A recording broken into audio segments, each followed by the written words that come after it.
À partir des 8e et 9e siècles, les souverains, les évêques et les abbés et l'Occident tout entier se mettent en quête des reliques. Création, voire invention, dons, achats et même vol. Tout est bon pour se procurer ces précieux objets qui commencent à être systématiquement insérés dans les autels des églises. Et les excès se produisent immédiatement. On démembre, on démantèle, sans complexe ni grand discernement de nombreux corps saints, ou présumés tels. À l'ouest et au nord de l'Europe, la demande est tellement forte. À Fécamp, en Seine-Maritime, les reliques du précieux sang conservées dans l'église abbatiale de la Sainte Trinité n'échappent pas à la tradition. Toute une série de légendes entoure cette relique. En ces temps-là, un tronc d'un figuier a servi à transporter une relique inestimable, du sang recueilli par Joseph d'Arimathie sur les plaies du Christ. Le tronc du figuier a parcouru un fantastique voyage de la côte orientale de la Méditerranée jusqu'au rivage du pays de Caux où il s'échoua. Là, jaillit une source au pouvoir miraculeux, appelée la source du précieux sang. Sera bâtie plus tard l'abbaye de Fécamp, proche de cette source.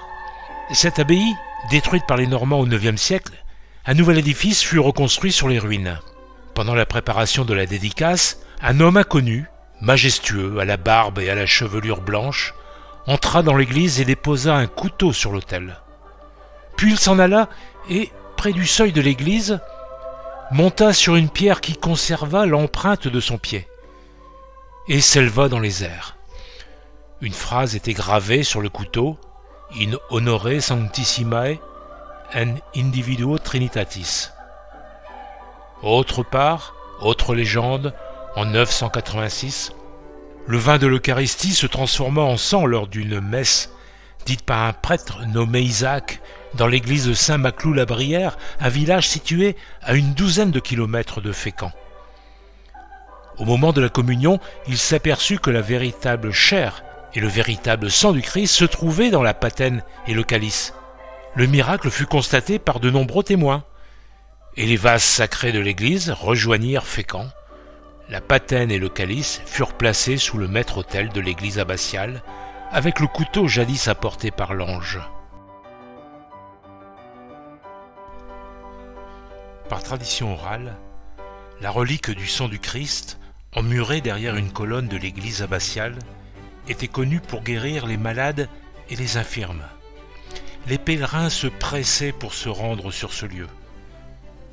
La procession du précieux sang avait lieu lors de la fête de la Sainte Trinité, le dimanche suivant la Pentecôte.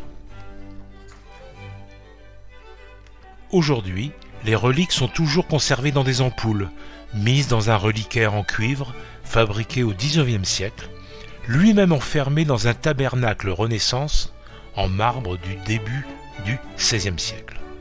Le reliquaire est adossé au chœur dans l'abside, face à la chapelle axiale, il est entouré d'ex-voto. Ô miséricorde!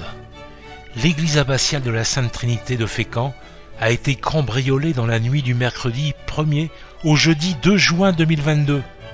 Les 2 ampoules de plomb réputées contenir quelques gouttes du sang du Christ ont été dérobées avec d'autres objets précieux de l'église.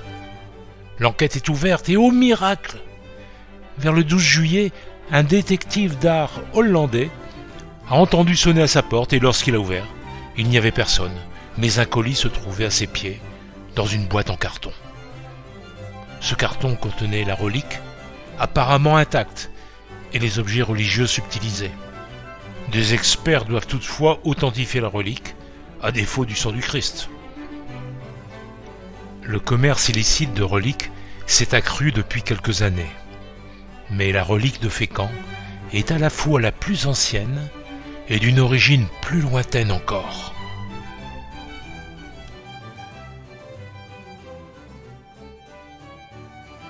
Je vous remercie de votre écoute et n'hésitez pas à vous abonner à notre chaîne YouTube pour suivre nos prochains épisodes et nos nouvelles aventures.